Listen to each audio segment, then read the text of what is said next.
স্বাগত এই সপ্তাহের অর্থনীতিতে। আমাদের আজকের বিষয় ট্রাম্পের শুল্কাঘাত।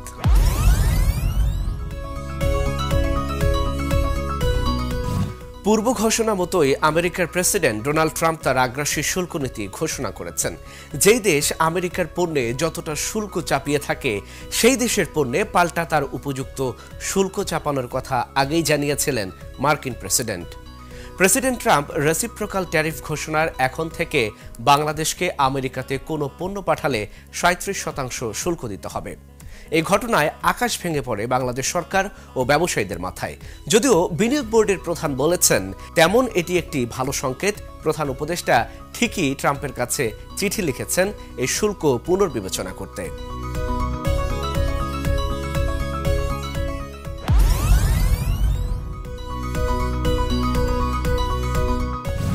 বাংলাদেশি পণ্যের ওপর যুক্তরাষ্ট্রের আরোপ করা বাড়তি ৩৭% ৩ মাসের জন্য স্থগিত চেয়ে দেশটির প্রেসিডেন্ট ডোনাল্ড ট্রাম্পকে চিঠি দিয়েছেন প্রধান উপদেষ্টা ডক্টর মোহাম্মদ ইউনূস। ঢাকায় বিনিয়োগ সম্মেলনের প্রথম দিন সোমবার এই চিঠির প্রসঙ্গ গণমাধ্যমের সামনে আনা হয়। চিঠিতে ডোনাল্ড ট্রাম্পকে ডক্টর মোহাম্মদ ইউনূস বলেন, আমরা আপনাকে আশ্বস্ত করছি আপনার বাণিজ্য এজেন্ডা সম্পূর্ণরূপে বাস্তবায়নে সহযোগিতার জন্য প্রয়োজনীয় সব পদক্ষেপ নেবে বাংলাদেশ। আপনার ঘোষণার পর আমি আমার উচ্চ প্রতিনিধিকে ওয়াশিংটন ডিসিতে পাঠিয়েছি যেন ১৭ কোটি মানুষের দেশ বাংলাদেশের দ্রুত বর্ধনশীল বাজারে আমেরিকান রপ্তানি উল্লেখযোগ্যভাবে বাড়ানো চায়। আমরাই প্রথম দেশ যারা এ ধরনের ইতিবাচক উদ্যোগ নিয়েছে।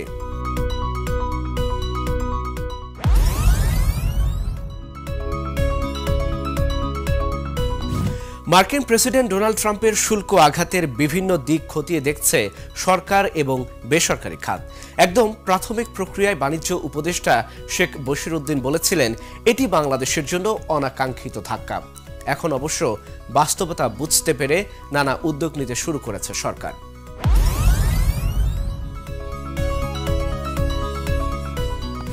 আমেরিকা থেকে আমদানি বাড়াতে চায় সরকার, কারণ ট্রাম্প ট্যারিফের মূল উদ্দেশ্যই হলো তার দেশের বাণিজ্য ঘাটতি কমানো। বাংলাদেশ সরকার আমদানি নীতিতে পরিবর্তন এনে শুল্ক এবং অশুল্ক সব প্রকার বাধা তুলে দেওয়ার কথা চিন্তা করেছে, যাতে বাংলাদেশে যুক্তরাষ্ট্রের রপ্তানি সহজ হয়। পাশাপাশি বিনিয়োগ ও অন্যান্য ব্যবসা সহজ করারও উদ্যোগ নেবে সরকার।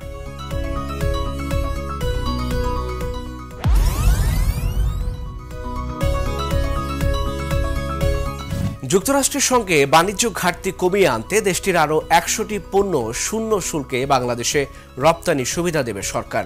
এই উদ্যোগের কথা জানিয়ে যুক্তরাষ্ট্রের বাণিজ্য বিভাগ ইউএসটিআরে চিঠিও গেছে বাংলাদেশের বাণিজ্য মন্ত্রণালয় থেকে। শুল্ক তালিকায় ১৯০টি পণ্য শূন্য বা শুল্ক মুক্ত সুবিধা পাচ্ছে এবং আরও ১০০টি পণ্যকে এ তালিকাভুক্ত করার বিবেচনায় রাখা হয়েছে।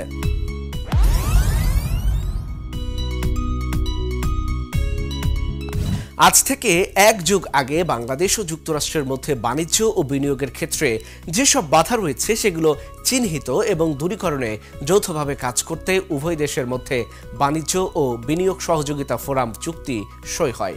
এবার সরকার সক্রিয় হয়েছে এই নিয়ে কাজ করতে। বাণিজ্য মন্ত্রণালয় সেই চিঠিতে বলেছে, বাংলাদেশে যুক্তরাষ্ট্রের পণ্য রপ্তানিতে যদি কোনো প্রতিবন্ধকতা থাকে তাহলে সেটি দূর করতে আমরা উন্মুক্ত আলোচনা ও সহযোগিতার জন্য প্রতিশ্রুতিবদ্ধ।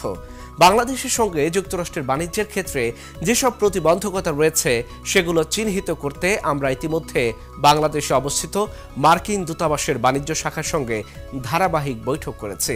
পাশাপাশি এসব প্রতিবন্ধকতা দূর করতে পদক্ষেপ গ্রহণে সম্মত হয়েছে।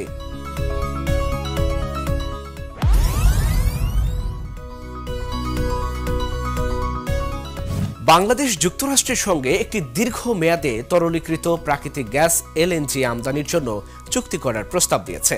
যুক্তরাষ্ট্রের গাড়ি নির্মাতাদের এই দেশে গাড়ি উৎপাদন প্ল্যান্ট স্থাপনের প্রস্তাব দেওয়ারও সিদ্ধান্ত জানানো হয়েছে। নিয়মিত যেসব পণ্য আমদানি হয়, যেমন সয়াবিন, গম ও তুলার মতো কৃষি পণ্য আমদানি ব্যাপকভাবে বাড়াতে বেসরকারি খাতের উদ্যোক্তাদের উৎসাহিত করা হবে এখন থেকে।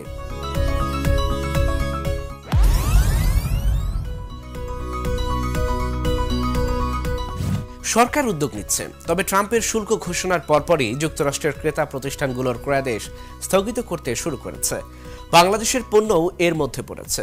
এখন পর্যন্ত ফুটওয়্যার অ্যান্ড লেদার প্রোডাক্টস এবং পোশাকের ক্রয়াদেশ স্থগিতের তথ্য পাওয়া গেছে। রপ্তানিকারকেরা আশঙ্কা প্রকাশ করেন, এই সংকটের সমাধান না হলে পণ্য রপ্তানিতে বড় ধরনের নেতিবাচক প্রভাব পড়বে। তৈরি পোশাক এবং চামড়াজাত পণ্য ছাড়াও হোমো টেক্সটাইল, হিমায়িত মাছ ও চিংড়ি, পাট পণ্যের রপ্তানিতে ধাক্কা আসার শঙ্কা রয়েছে। গত অর্থ বছরে চামড়া পণ্য রপ্তানি করে 21 কোটি, হোম টেক্সটাইলে প্রায় $5 কোটি, হিমায়িত মাছ ও চিংড়ি রপ্তানি করে $1,64,00,000 দেশে আসে। বাংলাদেশের পণ্য রপ্তানির ক্ষেত্রে এই শুল্ক যতটা কমিয়ে আনা যায় সেজন্য প্রয়োজনীয় সব ধরনের ব্যবস্থা গ্রহণ করার চেষ্টা করছে সরকার। এজন্য যদি আমদানি নীতি সংশোধন করে যুক্তরাষ্ট্র থেকে পণ্য আমদানি বাড়িয়ে কিছুটা সুবিধা নেওয়া যায়, সেই চেষ্টাই করা হচ্ছে। এই ছিল আজকের মতো। দেখা হবে আগামী সপ্তাহে। সে পর্যন্ত ঢাকা জার্নালের সাথেই থাকুন, দেখতে থাকুন সপ্তাহের অর্থনীতি।